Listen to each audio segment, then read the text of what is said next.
Hello, everyone. My name is John Younger, and my presentation for our cultural comparison is on Greece, and I hope you guys enjoy it.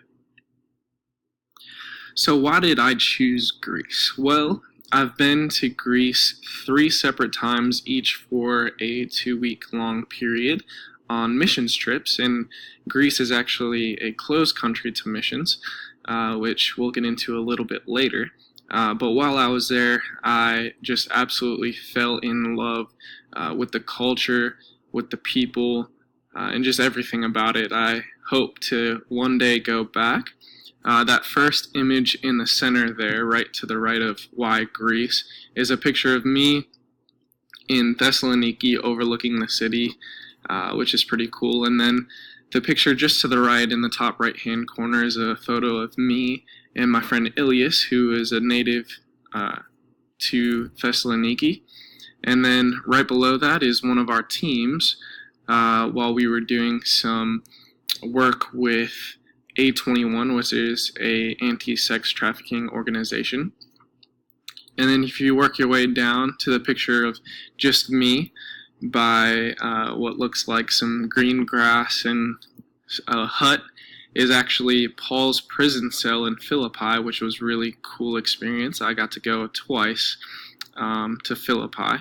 And then the photo just to the left is the photo of, again, one of our teams with the Roma people, which we'll get into here in a second. So just a little bit about Greece.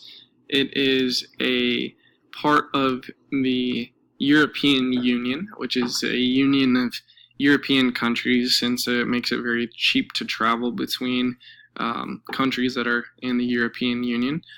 But it's also designated as to be considered part of Eastern Europe, and so it's got a little bit of the Eastern influence and a little bit of influence from, Turkey, but it's also got a very European feel to it. And so just a little bit about the history of Greece. They had a lot of difficulties, in the past 100 years or so, with a lot of corruption within the government, which has caused the Greek economy to be relatively poor, pretty poor actually. The unemployment rate for students who are graduating with their bachelor's degree is actually around 60%. And so really between that and the economy, it's a very difficult time in Greece. However, with some new people in power, a new prime minister and a new parliament, Greece has really shown that they're on the come up, and their economy is starting to do a little bit better, and that unemployment rate is starting to drop. But as far as population, Greece has a population of 10.75 million.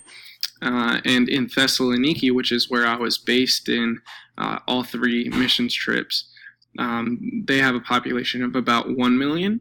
And within that 1 million, there's about 100,000 college students, which is more than any specific country in the or any specific city within the United States. And so it's a very young town, which was awesome and made it great for college ministry. As far as the style of government, the Greek government has a parliament, and they hold all of the legislative power. And the parliament elects a president who is kind of like the head of state every 5 years. And then there's the prime minister, who's kind of like the president here in the U.S., which is really the head of the government. And then as far as ethnic groups, we'll get into this a little bit more on the next slide, but there's the Roma people and immigrants, and the Roma people are really ostracized, and some in particular immigrants, often blacks, are ostracized by the Greek people because they are tend to known to be scheming and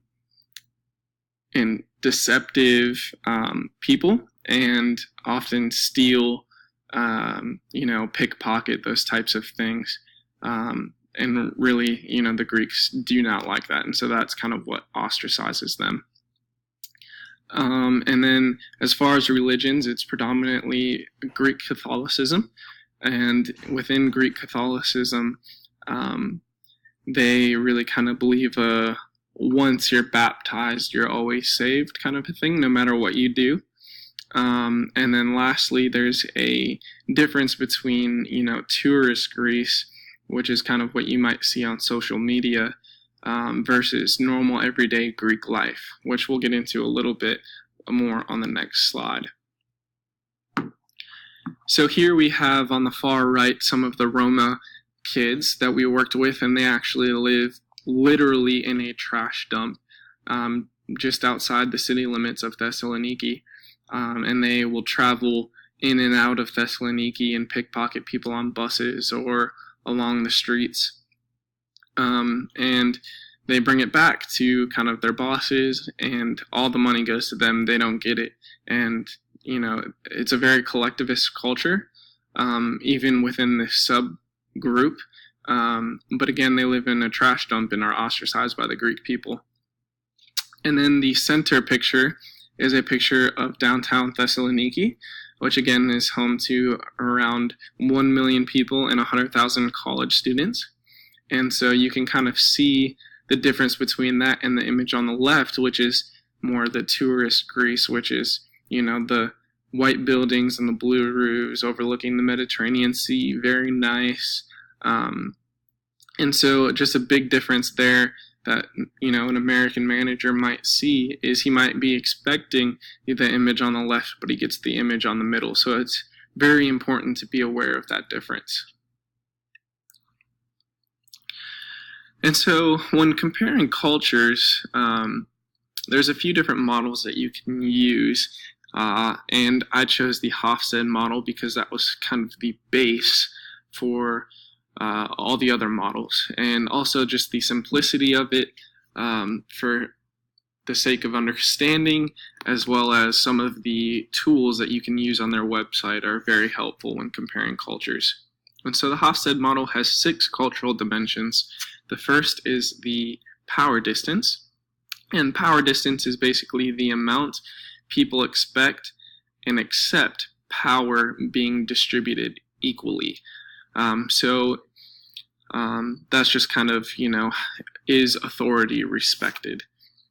Individualism is the degree of interdependence, or how individualistic society members are, and how that is maintained throughout the society. And then masculinity versus femininity, which is basically what motivates people. And then there's uncertainty avoidance, which is the extent to which members of a culture feel threatened by unknown situations. How likely are they to engage in something that they're not quite sure of? And then there's also long-term orientation, which is links between past while dealing with the challenges of the present and the future. And then lastly, there's indulgence, which is the extent to which people try to control their desires and impulses. Here we have the actual scores from Hofstede when comparing the two cultures that was obtained from the Hofstede website using some of the technology that they offer. And as you can see on the chart here, with Greece in the blue and the United States in the purple, is the differences, and primarily 3 large differences. And that's in power distance, where there's a difference in 20, where Greece is actually scored 60 and the United States is scored 40. So that means that Greece actually respects authority and accepts a difference in power more so than the United States. And then next we have individualism, which is, you can see the United States has a score of 91 and Greece a score of 35. So that means that the United States is a very individualistic society and Greece is a very collectivist society. And then the third is uncertainty avoidance. As you can see, Greece actually obtained the highest score, and the United States has about a mediocre score of 46. And so we're going to get into how these differences in power distance, individualism, and uncertainty avoidance actually affect three aspects of business, which are communication, motivation, and teamwork. So how do the United States and Greece communicate? Well, Greece, it's primarily Greek language, spoken, written, everything like that. However, English is taught in schools in what would be the equivalent of our grade school. So most Greeks actually speak English, however, they haven't practiced it in a long time, or they're just not used to it. So it kind of takes them some time to flip that switch in their brain to speak English. Whereas in the United States, English is our primary language, and I would say not very many Americans are able to speak Greek. So there is a bit of a language barrier that will have to be overcome. And then also in the United States, speaking one's mind is very healthy. It's considered to be a good thing. Whereas in Greece, Greeks might hold back to maintain harmony with the group. That's, again, the very collectivist society that we're seeing there.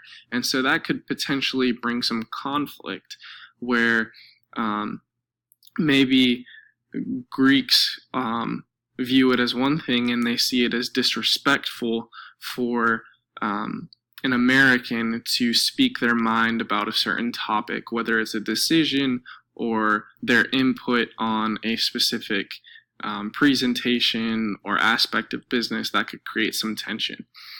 And then also in Greece, subordinates expect to be told what to do, whereas in the United States, subordinates are expecting to be consulted. And so as an American coming over to Greece and working with Greeks, it would be a good idea to tell them what to do and not necessarily consult them about your ideas. Whereas a Greek coming over to manage, like maybe in the United States, he might just tell him what to do, and there might be conflict with his American subordinate because they want to be consulted and be a part of the decision-making process. As far as teamwork, again, Greece is a very collectivist culture, which means that loyalty within their job or occupation is very high, and that might make them stay even if they don't like it. Whereas in the United States, it's a very individualistic culture, and changing jobs is frequent and is perfectly okay.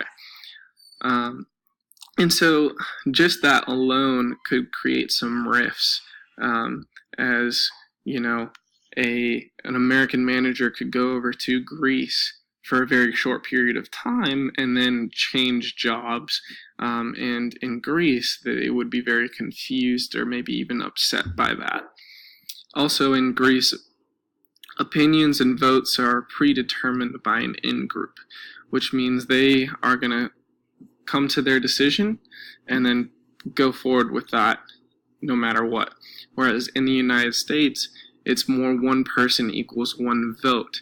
And that could create some tension as well, because let's say there's a decision to be made and a manager over in Greece says, okay, we're going to vote on it.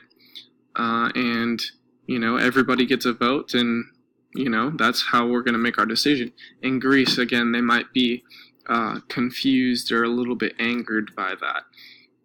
Because in Greece, harmony should always be maintained, and that could, the causing or forcing people to vote may not be the best way to maintain harmony, because it could create rifts in relationships. And then lastly, relationships in Greece are very important again, and they prevail over the task, whereas in the United States, the task prevails over the relationship. While I was in Greece, there was actually times where we would go on to the campus and speak with students and just get to know them and learn more about the culture. And while we were there, it was quite often for them to say, yeah, we can talk, for an hour, but then